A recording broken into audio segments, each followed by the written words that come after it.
NFL wildcard weekend continues with 3 games on Sunday. More chances for bettors to get in on some playoff football action and a chance for another edition of Hitting the Books. With me again is New York Post sports betting analyst Erich Richter. Eric, know you're pumped up, so let's get right into Sunday where we got 3 games to talk about here. Now, first up, the Dolphins, they visit the Bills, and Eric, it feels like nobody believes in Miami. Buffalo is nearly 2 touchdown favorites here with the spread at 13.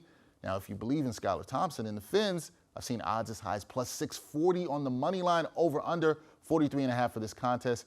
It's a very large number for the spread, Eric. Are you betting the Bills to cover here, or are you going the other way? So I'm not betting the spread at all. Maybe earlier in the week there is some value, but it's so high right now. And, just to be totally fair here, I think the Bills probably cover. Skylar Thompson's a disaster. This is just bad luck for the Dolphins. I don't know if Tua will ever play again. Maybe Tom Brady will be the quarterback next year. Who knows? But as we sit right now, Dolphins not even worth a consideration on a bet. Instead, I actually tweeted this out earlier in the week. The number's a little bit worse now. Still like it where it's at, though. Is the Miami Dolphins to be the lowest scoring team of wild card weekend. That comes in currently, it's at plus 300 on DraftKings. If you had looked at it earlier when I tweeted it, it was plus 450. I love that play. Skylar Thompson is an absolute disaster, and no disrespect to him.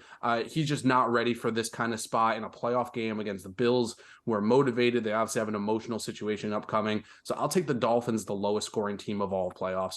And that comes in at plus 300, and hopefully it doesn't go much lower than that, but I bet it down to plus 250. All right, I like that bet. There's some value for the people there. Dolphins is the lowest scoring team. Now, the second game on Sunday features the New York Giants. They are in Minneapolis again to battle the Vikings, the third-seeded Vikes.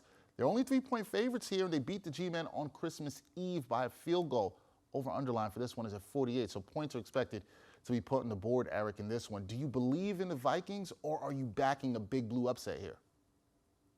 As a Giants fan, it's a tough game to bet, right? Because the number's 3. It was 4.5 a couple weeks ago, and then that's when the Giants actually ended up covering 4.5. You got to look at this game.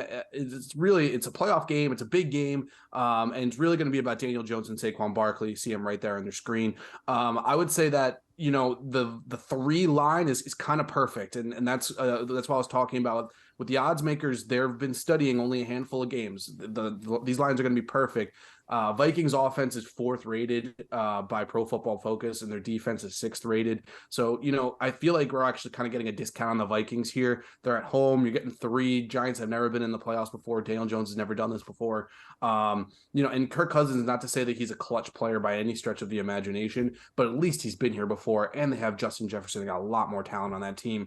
Brian Dable should be coach of the year. If he's not, it's a travesty. The Giants had an unbelievable season, and they should be proud of themselves.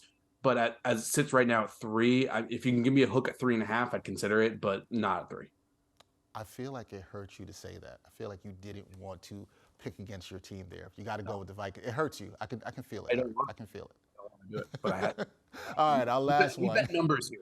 We bet numbers here, not emotional ties, not who you root for. It's about the numbers here. We're gonna, trust the numbers there. I get that. Now, last game, AFC North matchup for the nightcap is Ravens versus Bengals. This is one where people were watching the line early in the week to see if Baltimore QB Lamar Jackson will play, but he's out. Big spread here, 9.5 points favoring Cincy. Can the Ravens hang in here, and is taking Baltimore in the points a good play?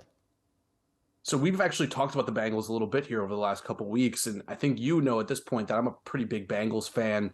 Now, something that I've seen that I think is crazy from sportsbooks is that the Bengals to win the AFC Championship was plus 450 coming into the week. That's when we expected Lamar Jackson to play, and it was like a 5.5 point spread, 5-point spread at open. Now that Lamar Jackson's not playing and the spread has gotten to as high as 10 at some places, the Bengals to win the AFC conference number hasn't changed. That's one of the craziest things ever to me. Now, I'm just going to jump off from the bat. I'm not betting the spread here either. And maybe I do Bengals, and I think that the Bengals -9, they'll probably cover it. I think they're probably the best team in the AFC, and I think that they are going to win the AFC Championship. And I think that at plus 450 on DraftKings, I think that's an unbelievable value.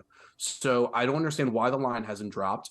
It's almost like they're not even paying attention. But the fact that the chances of them winning increased dramatically with Lamar Jackson out, you go to the Bengals here, you bet plus 450, and then you could hedge it once they play the Chiefs in the conference round. I think they beat the Bills next week. So Yeah, that's kind of where I'm at. I think the Bengals are for real. I think they're probably the best team, if not one of the best teams in the NFL this year. No, I like that because looking at the long term with the Bengals here, with these lines being so big, it's kind of hard to try to get good value, or is it, if it is even the good play for the games this weekend. All right, great job with the weekend games here, Eric. We appreciate you. Wild Card Weekend is fun as we continue through it, and thank you for your time. Appreciate it.